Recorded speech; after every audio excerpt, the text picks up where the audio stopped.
Alrighty, what's up guys? Sharknado back with a brand new video. Welcome to match preview, Broncos vs Warriors. It's going to be happening in a few hours and I wanted to do a match preview. I've been meaning to do this for the last few rounds, or ever since the NRL season started this year, but I really haven't got around to it. I'm sorry, but life gets busy sometimes and I just haven't been around to do it. So here we are today, Broncos vs Warriors, Mount Smart Stadium. Also in the background here, this isn't a live gameplay or anything, this is a pre-recorded gameplay. It's kind of a tight game as well, so it's not some big scoreline, some big blowout game. You guys prefer the tight game, so here it is, a tight game, Broncos vs Warriors. Also, I am happy to keep doing this if you guys want them and you guys enjoy them. No face cam today, just because I don't really think I need it for a match preview, but if you guys want it, I can change that. So if you guys do want match previews and face cam to continue, well, let me know in the comments below. But anyway, today we're going to be listing off the team list. We're going to be doing some updates. I'll say now that the team list I'm going to bring up on the screen soon is the list for Friday, because I'm recording it on a Friday, not the Saturday. So they are subject to change until then. So we're going to start off with some big news for the Broncos, and it's been a tough week for them. With all the injuries, Matt Gillette being a pretty big one. So today, being Friday, we found out that he's got a broken neck. He's got 3 fractures in his neck, and he's been playing with that since round 1. So he's going to be out for a few months, which really sucks, because, you know, Matt Gillette, he's kind of like a big part for the Broncos. So he's going to be out for a few months. So at this point, Jaden Sewer will be lining up for him. Cody Nikorima as well is out for the Broncos vs Warriors game. He has got a corked leg or something, I think I heard. So yeah, there you go. So Cody Nikorima is out. Jack Bird will be playing halfback this game, and then Tom Opacek will be lining up in the centres, taking over for Jack Bird. So just rattling off the Broncos team lifts real quick. So Darius Boyd will be fullback. The captain for the Broncos, Corey Oates and Jermaine Isako will be lining up on the wings for the Broncos.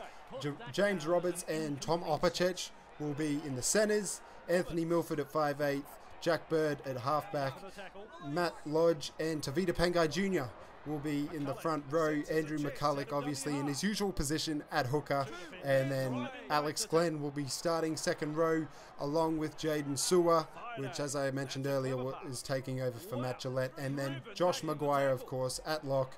Thaiday and Ofahengawi, Corbin Sims and Sam Takatizi now will be on the bench, I believe. So the Broncos have named a 21-man squad.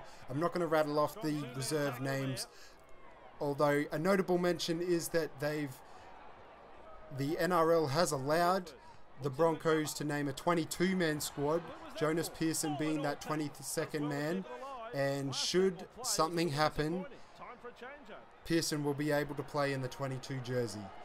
That is what I believe. A noticeable mention that the NRL allowed that. That's not something usually that happens, but the NRL has allowed that for this game. As for the Warriors team list, I'm sorry if you're a Warriors fan, but I'm not going to be listing off their names or saying their names. I'm going to put it up on the screen for you right now, but I'm not going to say it just because I'm not entirely sure how to say all of their names.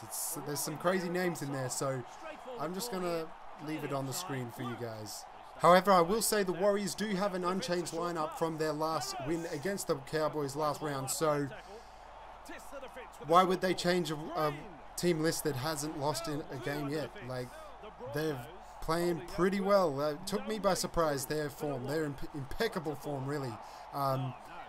Their defense is pretty good. Their attack is just razzle-dazzle, just greatness, and it really took me by surprise. In fact, their defense almost reminds me of this first half here. Some of these sets here that you're watching right now, I was just going nowhere, and I was kind of like, wow, have they matched the stats compared to the actual team? Because this is good.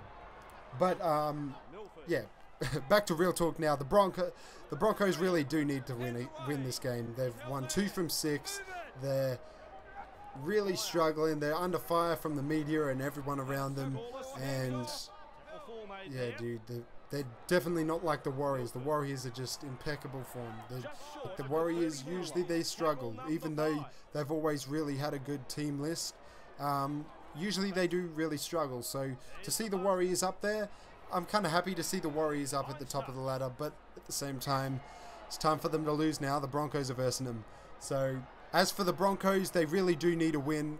2 from 6 is a poor start, although I did read somewhere this morning that this is exactly where they were last season. I can't really remember that, but this is exactly where they were last season. Darius Boyd was captain, and they managed to get themselves out of it, and they went on a 6-game winning streak, I believe. So, you know, it's not impossible. We can get ourselves out. It's only early in the season, so if you're a Broncos fan, don't get worried too much. I didn't personally see the Broncos versus Knights game last week, so I don't know how disappointing it was. Although I did see it was disappointing that we lost to the Knights. I know the Knights aren't as bad as they were last season, but there's just a mentality about the Knights I have at the moment where it's just like, dude, if you lose to the Knights, you suck. And then we lost to the Knights, and it was kind of like, wow. I don't know what it is about this season, but I just really haven't been into the Broncos as much as recent seasons. Usually I'm pretty well up with all the home games. I'm up with any of the Broncos games. I wouldn't miss a game. If there was a Broncos game on, I'd be watching it. But this year I've missed 3 or 4 games. It's pretty bad. As for the Broncos and all the scrutiny that they're catching from the media, from all angles really, dude, honestly, I wouldn't listen to what the media say, dude. The media's there just to put the fire in the belly of the players, really. Like, I know the players don't take notice of the media, but look at the start of the season with Milford. Everybody was, or not everybody, but the big media companies, they were getting right into Milford like, oh, he's not a half. He shouldn't be playing 5'8". They're destroying his career. He should be playing at fullback. When, really, look at last season. What was happening last season? Surely you remember. Ben Hunt was slacking last season. Ben Hunt had a shocking season last year. And who was carrying our team? It was Anthony Milford. So just because he had a slow start, at which, you know, the next game, I think it was Broncos versus Cowboys, he came out and proved everyone wrong. So really, you know, don't really listen to the media. I mean, there's a lot of things going around about Sam Thaiday as well. It sucks that Sam Thaiday probably will retire at the end of the year. It probably is confirmed. If it is, I haven't heard about it. But there's always going to be talk in the media about a team that's doing bad. And the Broncos, well, they're sitting 12th, so obviously people are going to be starting to have a go at them. Look at the Cowboys, even, dude. They're saying about JT has played 1 too many seasons. Thurston of all people. I don't want to jinx it or anything, but he's going to come out in a few games' time and just start dominating, get the Cowboys back up the top of the ladder, and they'll shut up about it. And by the end of the season, probably they'll be praising him for what a great player he is and how he's going to be a future immortal. That's how it's going to go. Well, actually, I can't say that's how it's going to go, but that's how I hope it goes, because Thurston deserves a bit better than 14th on the ladder right now, let's be honest. So, as for the media, dude, if you're a Broncos fan and you take notice of the media, don't take notice of it, because they're pretty fickle. However, getting back to Broncos versus Warriors, it is back at Mount Smart Stadium over in New Zealand, so already there I'm kind of nervous, you know, no matter what form the Broncos are in, or no matter how bad a form the Warriors have been in previous seasons. It's always kind of a tough time for the Broncos over in New Zealand. I don't know what it is, but the Broncos really do always struggle over at Mount Smart Stadium. So taking that into consideration, and the form the Broncos are in, it's going to be a tough one for them. Really is going to be a tough one for them, but I guess I don't give up in the Broncos. Always have hope in the Broncos. I guess that's what every person does for their favourite team. But yeah, for the Broncos to win it, they've got to, and I'm not just going off of something that I've read, this is what I believe, this is my opinion. The Broncos have got to match the Warriors up front. The Warriors are a massive pack. They've got a big side, so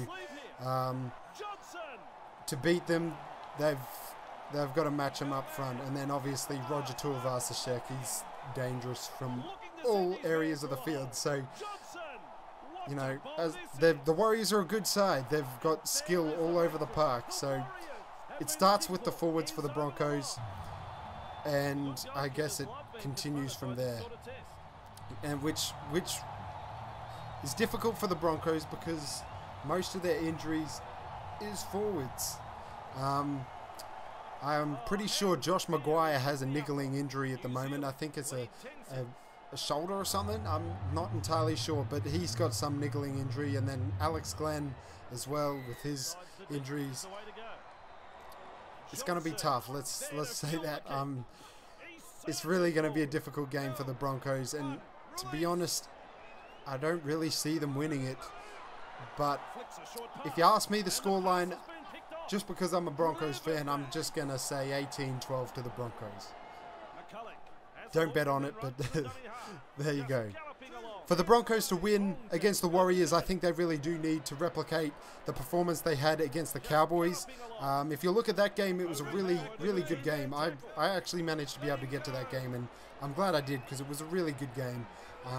But to see how the Broncos played against the Dragons in round one and then to turn it around and do what they did against the Cowboys, if they can do something like that against the Warriors, I think they'll go a pretty long way to winning. The Broncos were really dangerous all over the field, really, against the Cowboys. They dominated Jason Taumalolo. I know it was still a tight game, and some of you will be saying, oh, the scorepost saved them. Yeah, whatever, okay. But let's look at the game for how it was. It was a really tight game.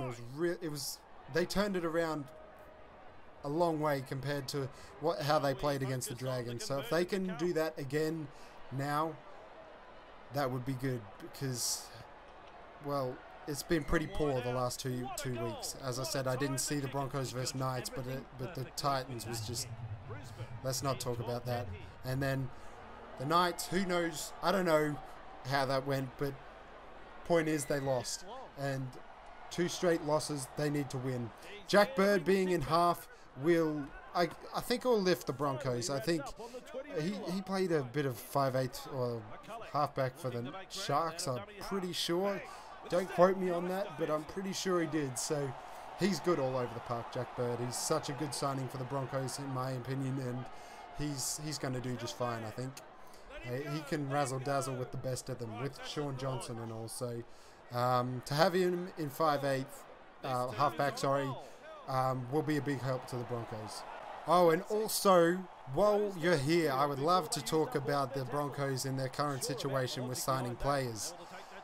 I know it's not kind of on Broncos versus Warriors, but it's on the Broncos, so it's still important. And it's about the talk of losing Corey Oates or losing Tavita Pangai Jr., which really sucks, dude, because to lose Corey Oates would be disappointing. Corey Oates is a really good player. I know he wants to play second row. I don't know why he wants to play second row when he's just dominating on the wing anyway, but he does. So to lose him and Tavita Pangai Jr., I guess it's the way it goes in sports, but it really sucks that there's all these teams throwing all their money at him, and then the Broncos can't afford to get him. Like, it's really not looking good for Tavita Pangai Jr. Other teams have more money than us, and if he purely goes for the money like Ben Hunt did, well, looks like we might be saying goodbye to the next Jason Taumalolo. So I hope that doesn't happen, but it's a possibility. So there's the siren. It's full time. It's 18-10. Geez, that was a tight game. I was happy to get that win. So particularly James Roberts with 3 tries. That was super good. So that's going to wrap the video up here, guys. This is my first match preview, so I haven't got a down pat, format for the video really yet.